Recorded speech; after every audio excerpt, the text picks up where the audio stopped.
Pero eso es todo. Por todo recibirlos, te diga que están aquí, ya para abrir un horario. Libre de cinco. Último para traer su cabeza, las líneas, piezas.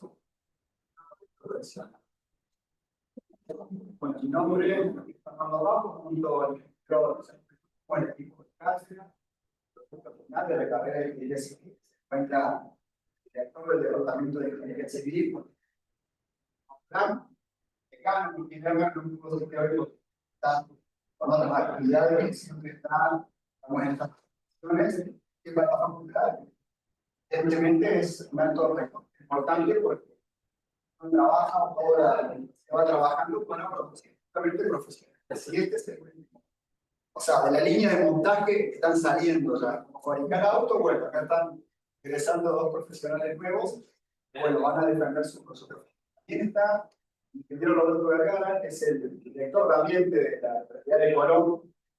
Esto es muy importante también para la facultad porque este proyecto se materializó dentro de una propuesta, se dio un banco de proyectos con problemáticas reales en distintas localidades, y bueno, chicos que decidieron trabajar en Colón, y bueno, Roberto, que es egresado también de esta facultad, fue orientando, hizo como una especie de tutoría, no está definido, pues al final de podría seguir la figura del tutor, pero él fue tutor, básicamente es eso, estuvo acompañando a los chicos durante un largo trayecto, así que bueno, es importante también su presencia acá. Así, bueno, nos vamos a dejar. Ellos le van a contar un poco sobre qué se trató. Una vez que termina la exposición, nosotros tenemos que debatir la nota con Luciano, a ver si aprueban o no aprueban. Así, la dejamos para todos.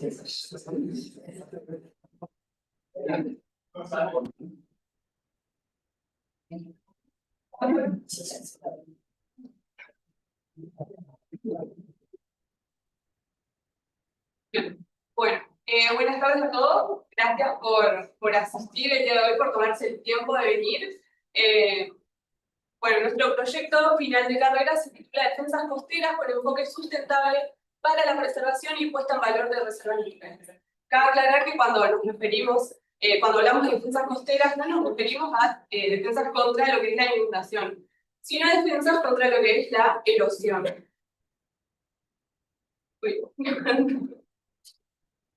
Bien, bueno, para presentar este proyecto lo que hicimos fue dividirlo en 7 partes que son las que se muestran en pantalla. Lo que se refiere a lo que es el inicio del proyecto, lo que hicimos fue introducirnos en la problemática, conocer cuál era el problema y adentrarnos en la zona de estudio. Que como mencionaba Fernando, la zona de estudio es la ciudad de Colón. La problemática, también como mencionaba Fernando, surge del banco de proyectos propuesto por la cátedra y en conjunto con la Dirección de Ambiente de la ciudad de Colón. Y a su vez para abastecer o cumplir con un programa de adaptación a lo que es el cambio climático. Entonces, el problema principal que hay es en esa zona, que se puede ver en la imagen, toda esta zona, es en la parte sur de Colón, que está debajo de lo que es el Puente Rosa. Supongo que la mayoría lo debe conocer esa zona. Lo que está pasando es que se está erosionando borde costero, y esta erosión es debida a que cuando se realizó el Puente Rosa, que es el que salva el arroyo de la Leche, lo que se hizo fue quitar mucha vegetación nativa. Entonces, al perder esa vegetación nativa, el suelo disminuye su capacidad, pierde resistencia, entonces se va erosionando debido a la acción de la corriente del agua. Entonces, lo que hicimos fue determinar la pérdida de este borde costero de forma gráfica y de forma analítica. Bien, para determinarlo de forma gráfica, lo que utilizamos fue un programa llamado GLEAR para ver imágenes satelitales, en donde podemos observar que en el año 2012 habían 27 metros ubicados desde un punto de referencia del ingreso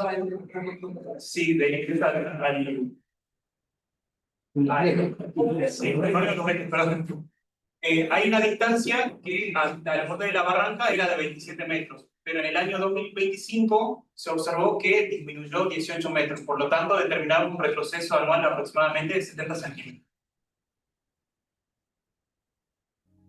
Bien, para la determinación de la orilla, del retroceso de la orilla de forma analítica, tuvimos en cuenta estos parámetros, con la erosión por oleaje náutico y viento debido al crecimiento inminente del puerto de Colón. Bueno, y en temporada alta, que ves que hay un crecimiento de navíos. Determinó un retroceso de 27 centímetros anuales para la erosión por lluvias torrenciales intensas, 22 centímetros anuales, y tuvimos en cuenta en contemplación la erosión por transporte de sedimentos producida por las corrientes convectivas que provienen del arroyo de la leche. Y también erosión por bastante repentina y saturación del suelo. Estas son provocadas por la represa de Santo Grande, está abajo arriba, donde se produce creciente muy rápida, en donde hace que el suelo se sature, que con más de agua no le da tiempo a que drene el agua y pierde estabilidad, no adaptándose a esta situación, y entonces empieza a desmoronarse, produciéndose lo que es la erosión por esta saturación. Como se puede ver en el video, toda la zona afectada, la zona erosionada, se está cada vez como comiendo cada vez más lo que es el camino del ingreso a un barrio privado. También se puede ver cómo ahí en la izquierda se encuentra toda la vegetación nativa, que eso también estaba antes de que se construya el Puente Rosa, y fue lo que se quitó. Y también se puede ver unas escolleras, unas rocas, donde la gente lo que hace ahí es ir a pescar. La gente va a pescar, hay accidentes continuamente, entonces de ahí surge como una problemática secundaria, que no hay una zona de pesca controlada, y además también sabemos que Colón es altamente turística, hay muchos turistas, entonces la zona de playa es importante que tenga deszonificada, que tenga espacios puntuales para cada actividad.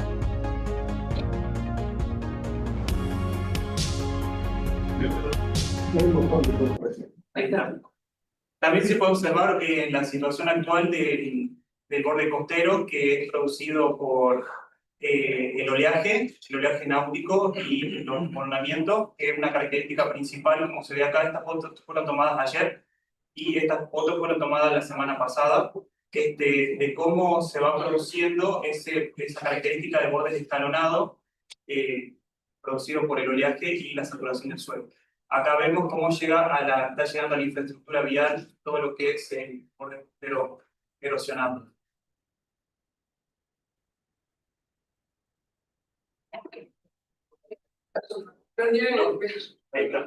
También caracterizamos la zona de la ciudad de Colón, que es una zona que cuenta con una población de más de 30.000 habitantes, con una población flotante en temporada alta mayor a los 48% aproximadamente. Son como 15.000 habitantes más, donde su principal actividad económica es el turismo, contando con 12 kilómetros de playa, en la playa norte y la playa sur. Siendo la playa sur la que se acondiciona para mantener las condiciones para el balneario en época de temporada alta, con reculado de arena. El reculado de arena es otra característica que nos dice que la zona esa se está erosionando también. Bien, en cuanto a los objetivos, que va a ser lo que vamos a tener que cumplir al finalizar todo el proyecto, tenemos objetivos generales y objetivos particulares. Como objetivo general planteamos implementar infraestructura de protección costera que prevenga la erosión y favorezca la conservación del entorno natural. Porque, si bien no lo mencionamos antes, toda esta zona pertenece a la Reserva Natural Sur de la ciudad de Colón. Y como objetivos particulares, primero planteamos diseñar y calcular infraestructuras de contención y defensas contra la erosión. Segundo, utilizar criterios de sostenibilidad ambiental para la construcción y el uso de infraestructura. Estos criterios de sostenibilidad son, por ejemplo, la gestión controlada de los residuos que se generan al construir, también, bueno, el uso de materiales sostenibles, Y tercero, recuperar el borde ribereño y restaurar la selva en galería que se perdió. De estos objetivos surgió lo que es un plan de necesidades, que este plan va a tener principalmente dos obras. Una obra que va a ser para mitigar el oleaje, es decir, para reducir la energía con la que viene la ola, así llega con menos energía al borde costero, y a su vez que esta obra cumpla el rol de controlar la pesca. Y otra obra de defensa directa, porque va a estar ubicada directamente sobre lo que es el borde más afectado, como se puede ver en la imagen. Entonces, nos introducimos en la problemática, planteamos los objetivos y ahora lo que hicimos fue ir en búsqueda de antecedentes, es decir, cómo se solucionó este problema anteriormente. En la ciudad de Colón particularmente nos encontramos con estas obras, que precisamente se ubican en el Club Piedras Coloradas, que es un club de camping. Arriba a la izquierda se pueden ver unos bloques de contención, abajo unos aviones, y en el video un muro de contención, que todas estas obras, su rol es justamente reducir, mitigar la erosión y a su vez reducir la energía con la que viene la ola. Después, otro antecedente que tomamos que nos pareció muy interesante fue el proyecto final de los chicos que presentaron el año pasado, que plantearon el desarrollo de infraestructura náutica en la ciudad de Colón a través de rompeolas flotantes. Esta fue la parte que nos interesó y fue la que investigamos más. Bien, otro antecedente que tuvimos en cuenta es el espigón de la Playa Norte, que está cerca de la desembocadura del arroyo Talas. Este tiene una longitud de 60 metros, 5 metros de ancho, y se lo utiliza para muelle de pesca recreativo y para mantener la playa el mayor tiempo posible en condiciones en época del balneario. Se puede observar piedras de escollera en sus laterales y hormigón con una malla de acero de protección cuando hay crecidas para proteger lo que son las estacas de hormigón que están hincadas en los laterales. Si bien este espigón no cumple la función inicial, ya que deberían haberse proyectado más espigones para que cumpla realmente su función, se toma igual como antecedente para tenerlo como solución posible.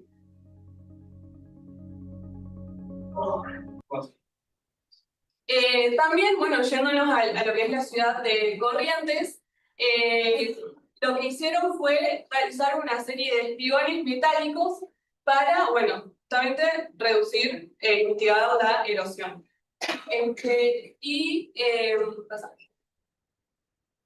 Algo que nos pareció muy interesante fue que los vecinos en conjunto con la municipalidad, antes de que se puedan realizar estos espigones metálicos, lo que hicieron fue juntar neumáticos fuera de uso y de una forma muy artesanal realizar un muro con estos neumáticos rellenándolos con suelo cemento. Todo esto de manera provisoria. Por eso también nos pusimos a buscar antecedentes de este tipo de solución. Bueno, investigando, nos fuimos a Centroamérica y vimos que allí se realiza este tipo de obras. En Honduras, muro de contención de suelo, en este caso está realizado detrás de una escuela. Se los utiliza para salvar todo lo que serían las presiones que generan los pies de montaña cuando hay crecidas y cuando llueve mucho, para evitar que se descalce estos pies de montaña. También se lo realizan de forma artesanal y los neumáticos son rellenos con piedra y suelo cemento. También en Lima, Perú, otro tipo de antecedentes son la defensa con gaviones, que es altamente utilizado en este sector también, que son prácticamente cajas de alambre con alambre romboidal, donde se rellenan con material pétreo, que pueden ser piedra bola, canto rodado, piedra partida, entre 10 centímetros y 30, colocada estratégicamente para generar una caja estable, pesada y rígida. En este caso, está protegiendo todo lo que sería parte de la pila del puente, que está en construcción, parte de la pila del puente, y para disminuir la energía de la corriente en las curvas del río. Para la obra de mitigación de oleaje, que es la obra de mitigación de obra indirecta, vamos a tener los siguientes datos, que son los niveles de referencia. Este histograma de frecuencia fue brindado por el ingeniero Julio Cardini, también dado por los gurises que se recibieron el año pasado de la Marina Flotante, con ayuda de ellos. Básicamente para tener en cuenta los niveles de referencia referidos al cero local para ver con qué frecuencia el agua está por encima de las infraestructuras que vamos a crear. También tuvimos en cuenta la CARU, estos datos de registro con fechas del año pasado y principio de este año para ver en qué época estaba el río más alto. Como podemos ver, antes de julio el río llega hasta niveles de más de 8 metros, referido al cero de Colón, y entre enero y abril entre 2 o menos metros. Bien, los niveles de el nivel 50 centímetros, que es el nivel de viaje máximo líquido, en donde el 99% de todos los casos, visto el histograma de frecuencia, este nivel va a estar por encima el agua va a estar por encima de ese nivel. El nivel 1 metro, que es correspondiente al pie de fundación que se observa acá, es el nivel de la fundación de esta estructura, que es la estructura de obra indirecta que vamos a crear, que es un muelle de pesca, en donde el 92% de los casos el agua va a estar por encima de ese nivel, casi siempre. El nivel 3 metros, que es el nivel de pie de talud, que está ubicado acá, es la pendiente de terreno entre dos niveles, la parte inferior. El 67% de los casos, el agua va a estar por encima de ese pie de talud. Y el nivel 5,5 metros, que se observa acá, que es el nivel de vereda perimetral, la parte de arriba, ese nivel lo determinamos de forma práctica con Magalí, en un momento lo vamos a explicar, que da acceso a su vez a crecidas máximo elegido. El 9% de todos los casos, el agua va a estar por encima de ese nivel, es decir, casi nunca, o sea, el 91% de las veces el agua va a estar por debajo. Y el nivel 710 que tuvimos en cuenta también, que es el nivel de alerta por crecido por prefectura naval, y el 790, que es un nivel de evacuación. Para obtener el nivel de crecida máximo elegido o nivel de vereda o el coronamiento del talud, lo que hicimos fue, ya que el río estaba crecido, decidimos ir a la zona, al lugar, hacer una medición con el registro del puerto de Colón de la altura de los ríos. En ese momento, a esa hora, estaba a 4,96 metros al pelo de agua. Desde ahí tomamos con la regla hasta el coronamiento y pudimos medir que había 55 centímetros y lo sumamos con el registro de altura de esa hora, de esa fecha, y nos dio 5,5 metros. Bien, entonces, antes de comenzar a desarrollar el proyecto, como dijo Javi, determinamos niveles de referencia. También tenemos que determinar los parámetros de la ola, es decir, determinar cuál va a ser el oleaje que va a incidir en nuestra estructura. Bueno, eso lo determinamos con el oleaje incidente, que lo sacamos a través del manual de protección costera. En este manual se ingresa con ciertos datos, que son el fetch y la velocidad del viento. Con estos datos entramos a ciertos abajo, donde podemos obtener lo que es la altura de la ola y el periodo. Con estos parámetros, y también debemos analizar dos periodos, que es el periodo de estiaje, que es cuando el río baja, y el periodo de crecida, cuando el río sube. Entonces, a partir de analizar todos estos datos y ver cómo se va a comportar la ola, lo que hicimos fue determinar otros parámetros, que el que más nos interesa es la amplitud de la ola. La amplitud podríamos decir que es la altura con la que se mide la ola. A nosotros nos dio una ola de aproximadamente casi 63 centímetros. Esto se mide desde 0 hacia arriba y desde 0 hacia abajo, es decir, desde 0 hacia la cresta y desde 0 hacia el valle. Entonces, nuestra propuesta se basa justamente en un muelle con rompeolas flotantes. La parte de mitigación del oleaje, de reducción de la ola, serían los rompeolas flotantes similares a los que realizaron los chicos el año pasado en su proyecto final. Estos rompeolas tienen que estar amarrados a algo para que no se vayan por ahí. Entonces, ¿cómo? Tienen que estar amarrados a algo, y a su vez la idea es establecer una zona de pesca controlada. Proponemos la realización de un muelle de pesca donde los pilotes sean la contención y el amarre de estos rompeolas que van a reducir la energía con la que viene cada ola. Entonces, este muelle va a ser en forma de L, que va a tener una longitud de 23 metros y otra de 35 metros. En esta longitud de 35 metros es donde se van a ubicar debajo los rompeolas flotantes. Bueno, ahí se puede ver un esquema. Entonces, para los rompeolas flotantes estos determinábamos 7 módulos. Irían 2 módulos por cada uno de los pilotes. Los pasos a seguir para el diseño de cada uno de los módulos: primero vamos a hacer la propuesta de dimensiones, luego el planteo de flotabilidad, luego el cálculo de la atenuación y por último el cálculo estructural. Para las dimensiones establecemos un módulo con un largo de 5 metros, un ancho de 2 metros y una altura de 1 metro. Obteniendo así un volumen total en metros cúbicos.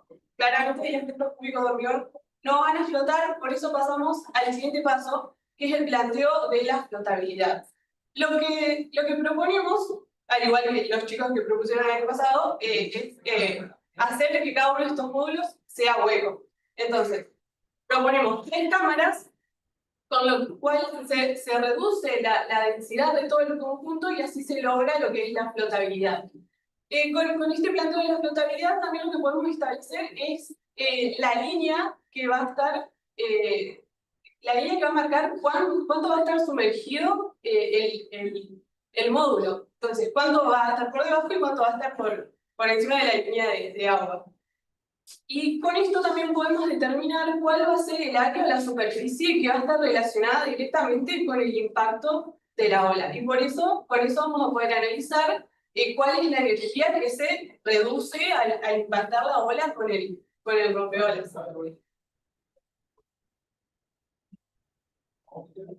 Entonces, el modelo que se usa, que repito, fue el mismo que usaron los chicos del año pasado, porque ellos trabajaron un montón con una tesis de Países Bajos. Entonces es muy importante, creo, que darles como nombrarlos. Entonces se utilizó un modelo en 2 dimensiones, o sea, bidimensional, porque si lo trabajamos en 3 dimensiones iba a haber muchas cargas variables, grados de libertad, iba a ser imposible abordar el análisis. Por lo tanto lo trabajamos con el bloque en el plano bidimensional, o sea, en 2 dimensiones. Entonces los grados de libertad que se tienen van a ser el movimiento horizontal, un movimiento vertical y un giro. Es decir, lo que va a pasar es que cuando la ola impacte con el bloque, este bloque va a responder a estos 3 grados de libertad. Se va a mover de esa forma. Y cuando impacta, va a perder cierta energía que va a quedar entre lo que es el rompeolas y la orilla. Entonces, el desplazamiento horizontal nos dio aproximadamente 23 centímetros con una amplitud de 7,6 centímetros. El desplazamiento vertical nos dio aproximadamente 23 centímetros con una amplitud de 8,5 centímetros. El giro son casi 14 grados y una amplitud de 4,2 centímetros. Entonces, tenemos todas estas amplitudes que, bueno, claramente van a actuar en simultáneo. No es que primero se va a mover de una forma y después de otra, sino que es simultáneamente. Entonces, lo que hacemos es sumar estas amplitudes en segundo a segundo cuando son coincidentes y obtenemos una amplitud total de 7,5. Entonces, nosotros empezamos con una ola de casi 63 centímetros. Y al perturbarse el sistema, queda una amplitud de 7,5 centímetros. Por lo cual, el porcentaje de atenuación de la ola es del 88%.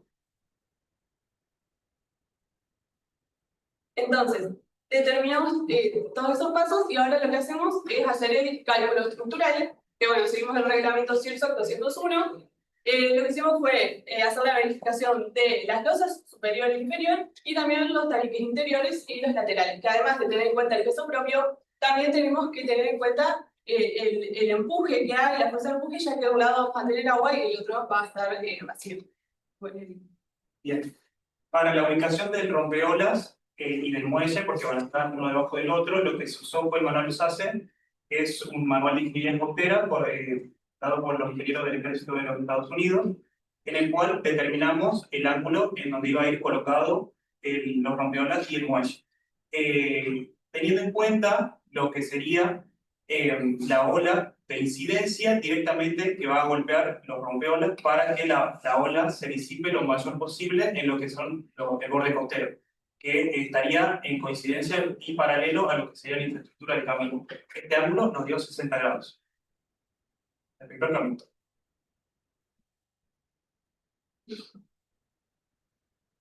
De esta forma reducimos ese impacto de energía que va a ir al margen costero y va a mejorar su estabilidad fluvial. Esta parte sería la parte que va a proteger esta obra de infraestructura indirecta, y acá donde está vacío, donde no hay nada, es donde vamos a realizar ese muro de contención secundario o directo. Para el muelle lo que usamos fue un programa llamado CIPECAD, un software, y utilizando también el reglamento CIRSOC 201 para hacer los cálculos y el predimensionado de la superestructura y parte de la fundación. Tuvimos en cuenta cargas de vida al peso propio, cargas accidentales y sobrecargas de uso. Las losas van a tener un ancho de 3 metros, un largo de 5 metros y 15 centímetros de espesor.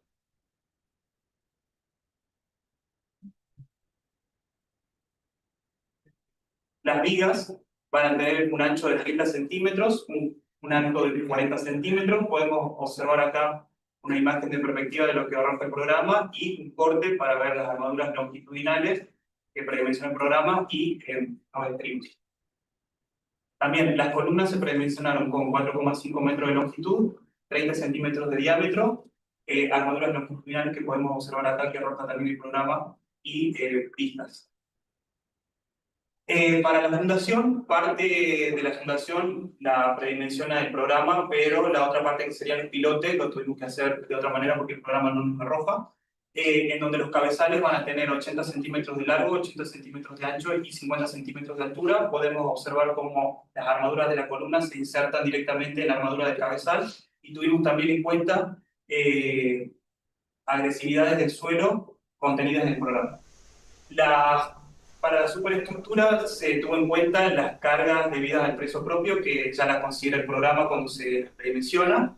Cargas accidentales, acá nos ayudó el ingeniero Luciano Penón, utilizando el reglamento CIRSO 102, en donde se tuvo en cuenta la carga del viento, que son incidentes perpendiculares a la estructura y que golpean lo que son las columnas y las vigas, y las cargas de los rompeolas, que son cargas que inciden directamente en los mismos, y estos transmiten directamente a la superestructura de la columna por estar sujeto a ellos. Y también se tuvo en cuenta un golpe de una lancha, que sería un caso desfavorable, utilizando el manual de ingeniería costera de los militares de los Estados Unidos, que es el manual USACE, para dicho golpe. Y también se tuvo en cuenta sobrecargas de uso, con el reglamento CIRSOC 101, acá están todos, que son las cargas debidas a las personas que transitan por encima del muelle, los bancos, lo que son las luminarias y otras cargas. Bien, para la fundación, la parte de lo que son los pilotes, como el programa no lo dimensiona, aquí nos ayudó el ingeniero Salvador Gómez, con un libro entre historia y la estructura. Predimensionamos con esta fórmula el diámetro del pilote, que nos dio 40 centímetros, separados 5 metros como están en las losas y 2,30 en transversal. Bueno, para la clasificación de los pilotes utilizamos según ROPS para ver si era un pilote largo o pilote corto. En nuestro caso lo predimensionamos con 6 metros. Nos dio un pilote que era un pilote largo, y esto nos ayudó para ver qué tipo de fórmulas utilizamos ahí. Bueno, los pilotes para transmitir las cargas al suelo funcionan por dos tipos de cargas, o por fricción del fuste o por punta, o ambas. En este caso, como tenemos un suelo que es blando, la punta era prácticamente nula, por lo tanto toda la fuerza que va a desarrollar el pilote va a ser por fricción, que son los laterales del mismo. También tuvimos en cuenta que la total resistencia de este pilote se va a desarrollar en 15 veces el diámetro. En este caso son 40 centímetros de diámetro por 15, nos dio 6 metros, entonces su totalidad de resistencia se va a desarrollar en toda su longitud. Acá podemos observar el perfil estratigráfico también brindado por el proyecto final de la Marina Flotante y dado por la Municipalidad de Colón, en donde el primer estrato que vamos a tener, donde va a ir hincado pilote va a ser arena pobremente graduada, 1,40 m, 1,55 m de mínimo de alta plasticidad y arcilla de baja plasticidad los últimos 3,5, 3,05 metros.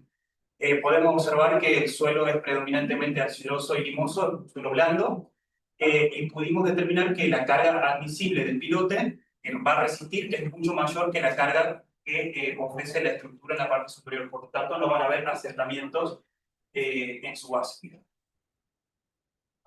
También tuvimos en cuenta la verificación a la tracción del pilote, es decir, el arrancamiento que puede haber del mismo, ya que los bloques rompeolas van a estar debajo del muelle y estos no se van a sacar, van a estar siempre debajo, únicamente se lo van a sacar para el mantenimiento. Entonces, estos bloques flotantes van a ejercer debajo de la losa un empuje que va a tratar de arrancar la base.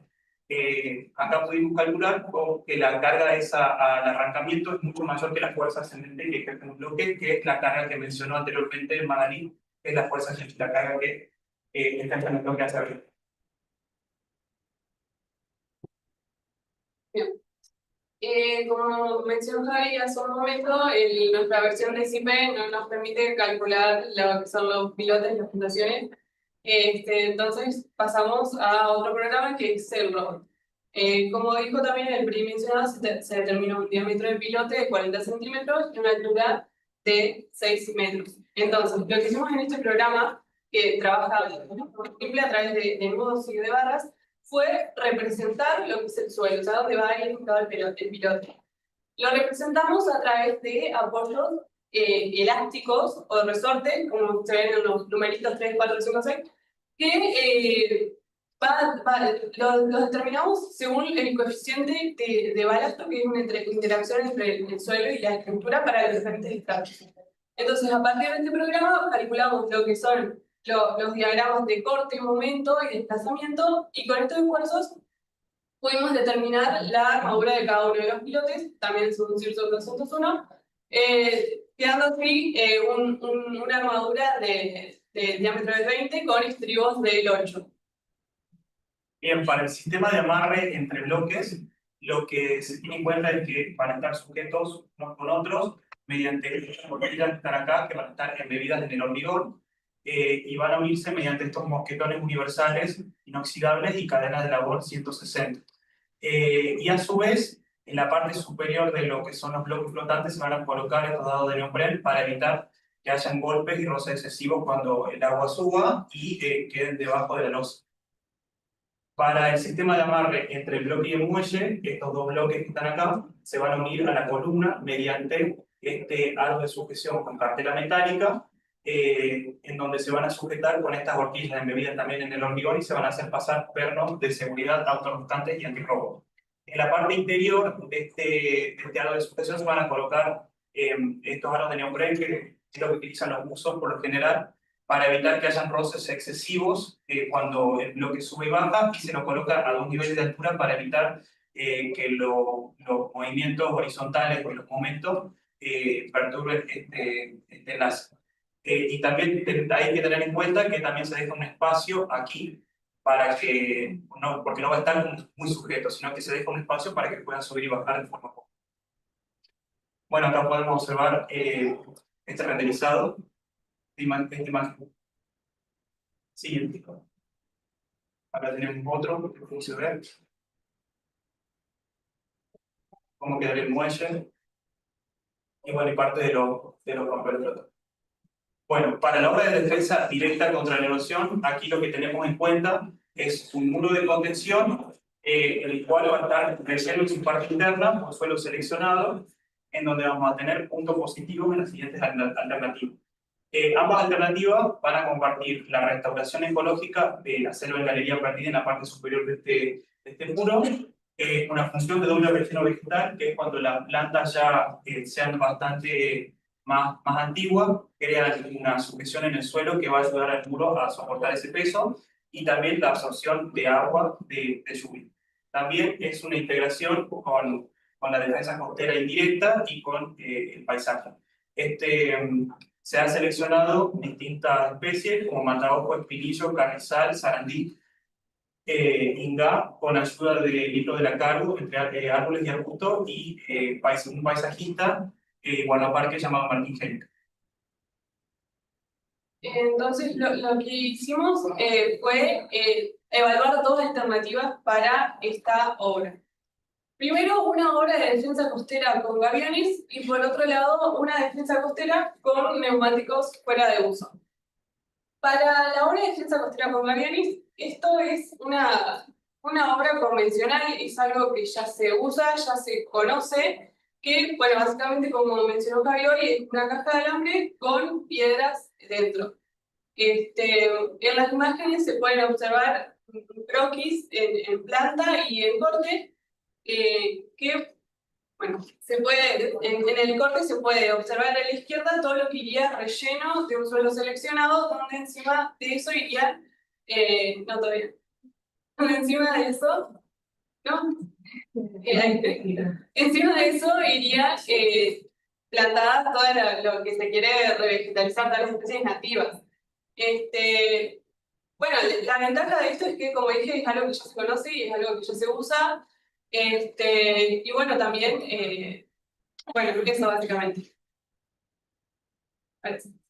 La otra alternativa de defensa costera con neumáticos fuera de uso se puede ver un croquis representativo donde iría el muro de neumáticos y a la derecha el suelo de relleno.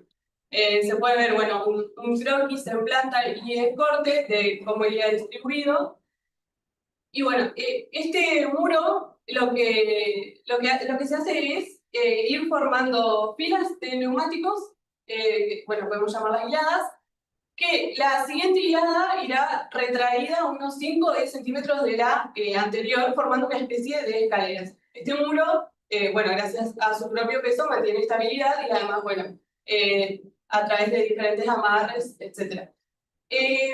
La desventaja de este sistema es que quizás es algo que, bueno, se hace de manera artesanal, pero no hay una guía o algo para seguir. Y a su vez que todo debería hacerse con trabajo manual, entonces la mano de obra sería un poco, estamos complicados un poco con eso. Entonces, la ventaja es que es de muy bajo costo, porque estaríamos utilizando neumáticos que están fuera de uso, que hoy en día se los quema o son un gran reservorio para los mosquitos. Entonces, con esta alternativa estaríamos solucionando otra problemática secundaria también. Para determinar la alternativa que mejor se adapta a nuestro proyecto, lo que hicimos fue analizarla mediante una matriz FODA de fortalezas, oportunidades, debilidades y amenazas. Entonces, evaluamos diferentes criterios como son la sostenibilidad, el costo de cada una de las alternativas, el impacto visual que tiene cada una de ellas, resultando seleccionada la alternativa número 2, que es la defensa con neumáticos fuera de uso. Bien, como una de las desventajas era el impacto visual que tenía este proyecto, que ya para muchos ver los neumáticos al desnudo en una costa, por ahí no puede ser muy agradable. Lo que hicimos fue mitigar esta imagen paisajística colocando geotextil en la parte superior de los neumáticos, engrampado con trampas especiales para el caucho de los neumáticos y colocar suelo vegetal en la parte superior y vegetación que se la puede encontrar en los arroyos, en la boca de los arroyos, que se llaman carrizales. Estas plantas sostienen el suelo y evitan que se siga erosionando. Y además, también serviría como para la biodiversidad de otras especies, como son anfibios o insectos. Acá podemos observar una imagen representativa creada por la inteligencia artificial, brindando datos precisos e imágenes del lugar hasta que creó esta imagen. Hay que tener en cuenta que una de las ventajas es que en los neumáticos el caucho tiene una vida útil mayor a 400-500 años, entonces la degradación de este es muy lenta, entonces es un material que sirve para este propósito, mientras que las cajas prismáticas de alambre de los gaviones tienen una vida útil aproximadamente entre 100 y 150 años, que es mucho menos.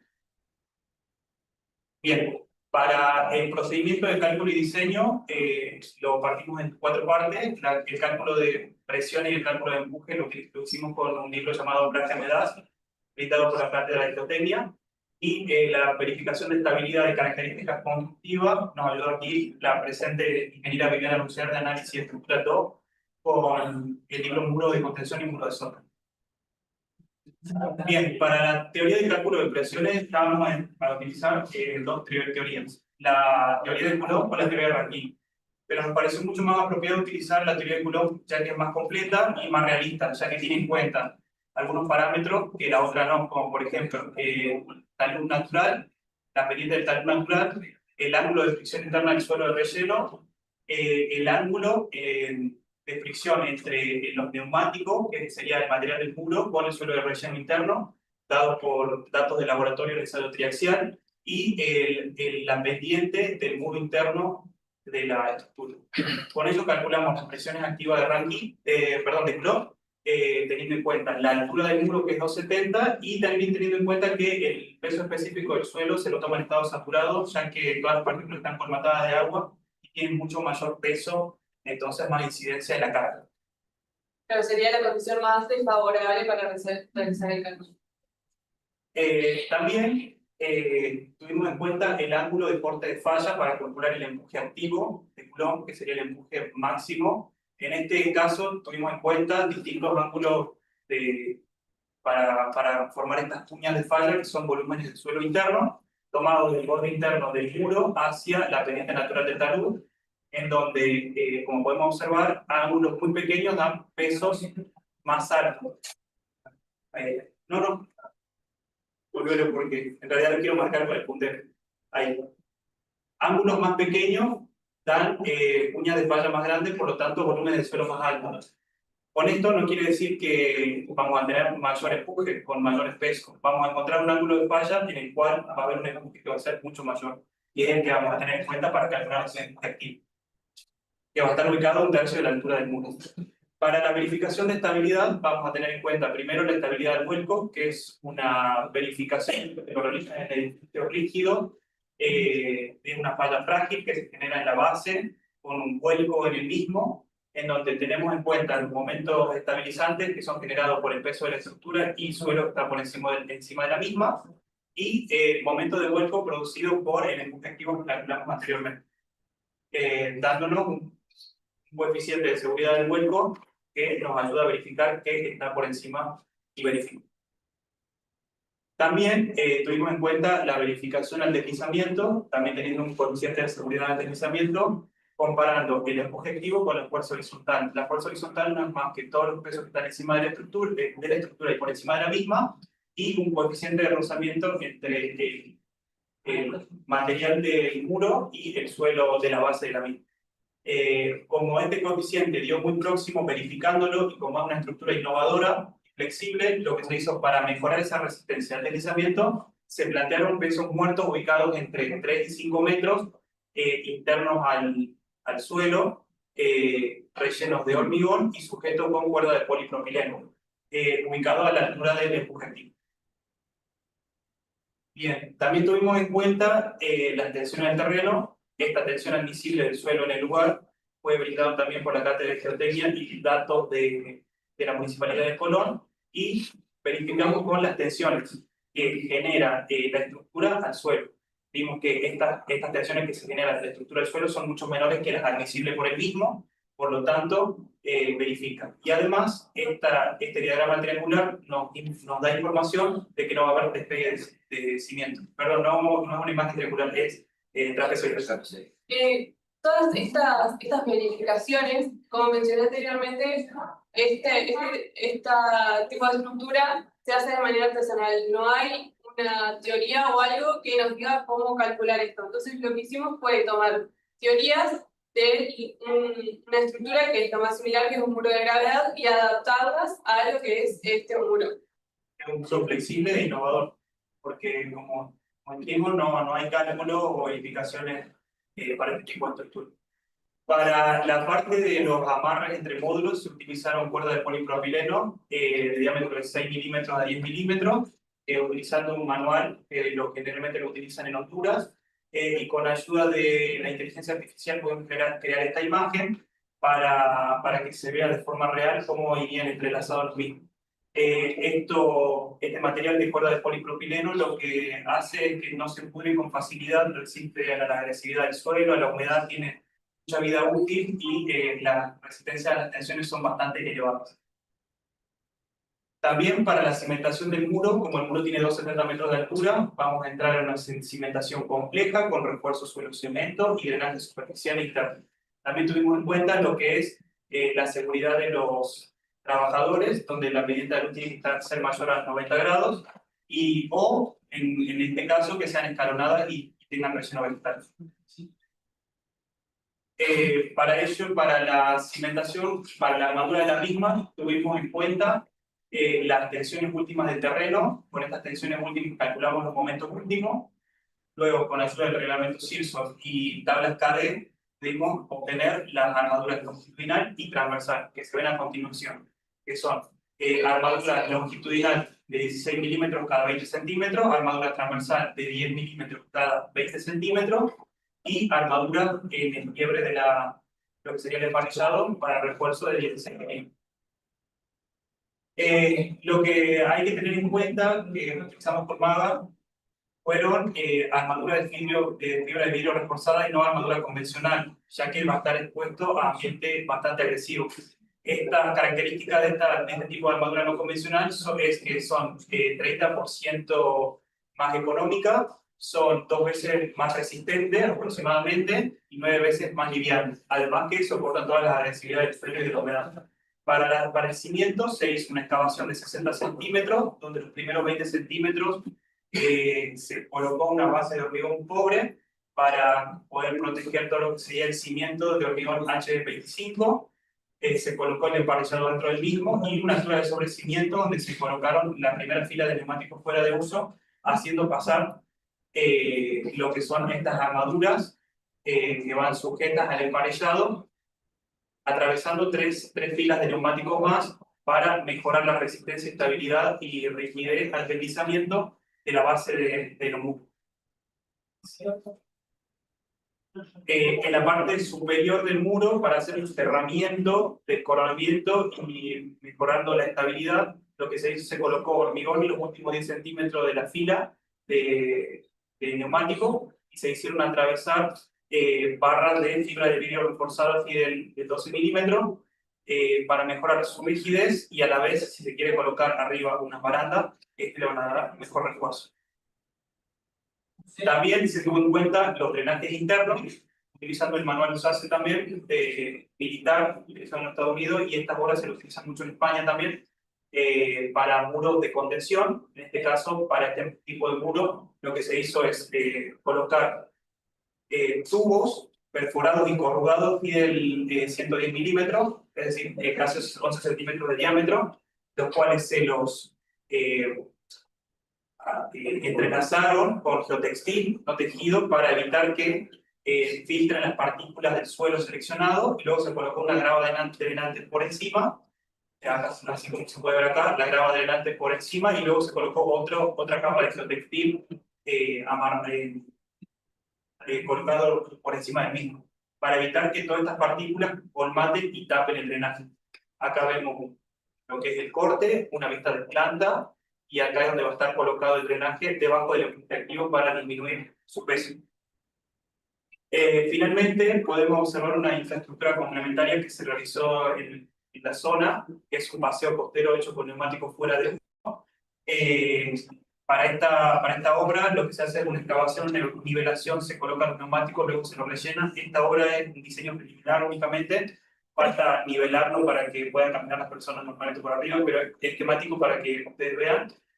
Sirve para que la gente vaya al lugar, se distraiga, o para las ferias artesanales, darle otra visión al lugar y otro ambiente. Acá podemos observar cómo se finalizó la obra, con los geotextiles por encima de los neumáticos, los carrizales y la vegetación nativa ya en crecimiento. Otra imagen de lo que sería un gráfico representativo. Y acá vemos cómo los artesanos estarían en el lugar ocupando este espacio. Bueno, también lo que hicimos fue el cómputo del presupuesto de las obras, que para el cómputo, bueno, tuvimos en cuenta todo lo que es movimiento de suelo, maquinaria, materiales, mano de obra, etc. Teniendo así un presupuesto total de aproximadamente $378.000.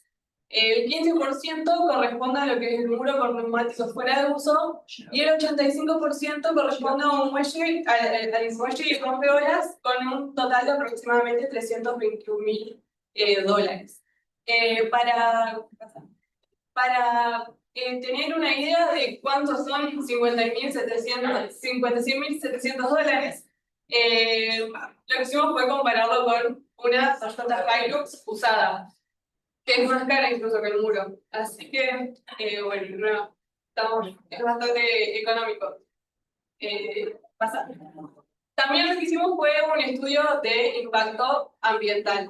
Es decir, analizamos cómo ciertas acciones en dos etapas, en etapa constructiva y en etapa de funcionamiento, cómo estas acciones incidían en ciertos factores ambientales que se dividen en tres subsistemas: subsistema natural, subsistema sociocultural y subsistema económico. Entonces, se analizaron cómo esas acciones impactan en cada uno de estos factores a través de la construcción de un algoritmo utilizando lo que es la metodología de Benchmark. Entonces, se construye este algoritmo clasificando también si el impacto es positivo o negativo. Y se construye a estos algoritmos, se le da una categoría identificándola con un color. Donde, bueno, los impactos negativos se representan con los colores de la tabla de arriba y los positivos con los colores de la tabla de abajo. Como podemos ver en nuestra matriz, hay ciertos valores que son severos, pero son pocos en comparación de los impactos beneficiosos que tenemos. Por eso concluimos que este proyecto no perjudica el ecosistema. Entonces no es grande el impacto ambiental que se produce. Es decir, si los impactos son severos, pero son reversibles, no son críticos y reversibles. Bueno, también creemos importante remarcar qué objetivos de desarrollo sostenible se cumplen con la realización de este proyecto. Sí. Para los objetivos de desarrollo sostenible, tienen que estar alineados directamente con la Agenda 2030. La Agenda 2030 es un plan de acción estratégico a nivel mundial, firmada por 199 países de la ONU, lo que tiene por fin de que es el desarrollo más justo, sostenible y diverso, variado, que se funda en tres pilares, que son las personas, el planeta y la prosperidad. Y los objetivos de desarrollo sostenible son únicamente las metas para llevar a cabo esa agenda.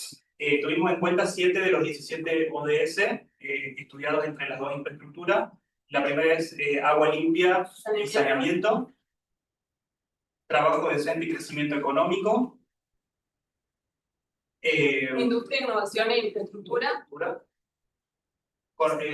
ciudades y comunidades sostenibles, protección y economía responsable, acción por el clima y vida de ecosistemas terrestres.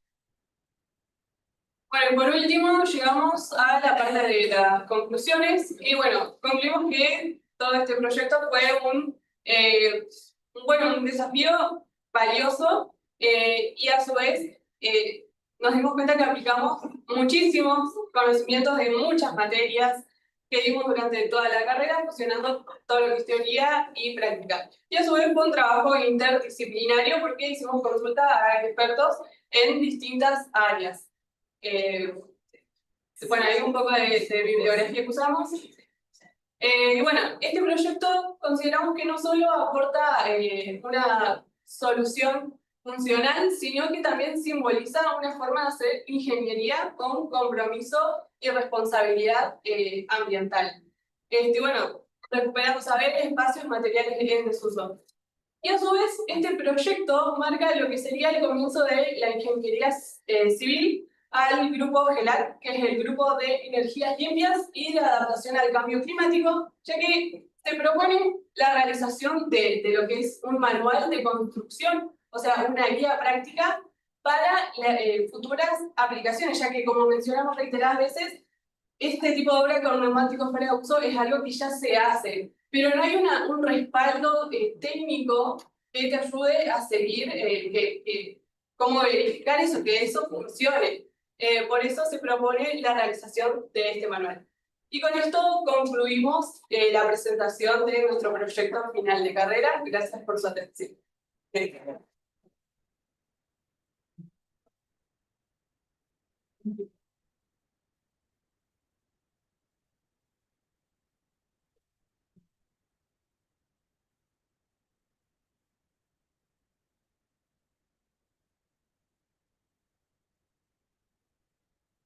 Me esperan 2 minutos. Debatimos y venimos.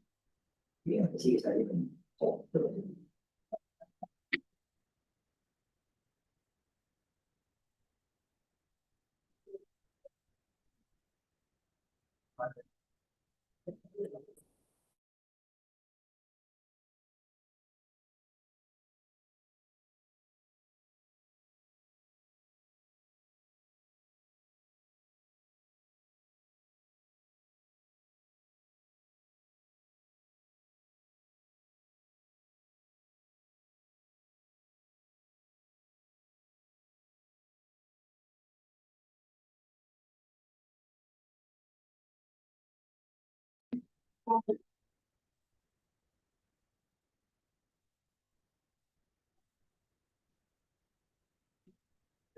No, sea breve, sea breve.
Queremos agradecer a todos los que están presentes, familiares, amigos, profesores de esta casa de alto estudio.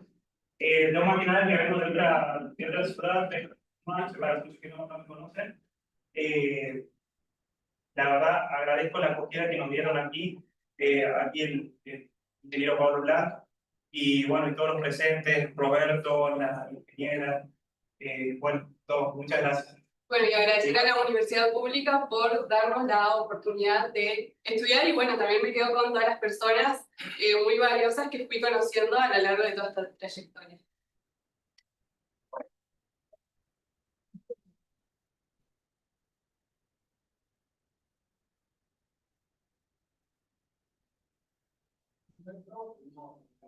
Un poco, lo que me parece acá, que es la nota, ¿no? Cuando va a ser la nota. Y bueno, me parece que es un proyecto que tiene características innovadoras, que por ahí haciendo un más difícil, hacer un cálculo sobre algo que no hay un esquema claro. Sin embargo, más allá de eso, lo han hecho buscando información, preguntando de tipo profesores de la cátedra, lo cual, digamos, también incorporación de nuevos materiales que hablamos inicialmente, de carbón, otras cosas que hay para ver, es como un paso adelante. Así que bueno, si pido profesional, que bueno, que la nota sea un 10.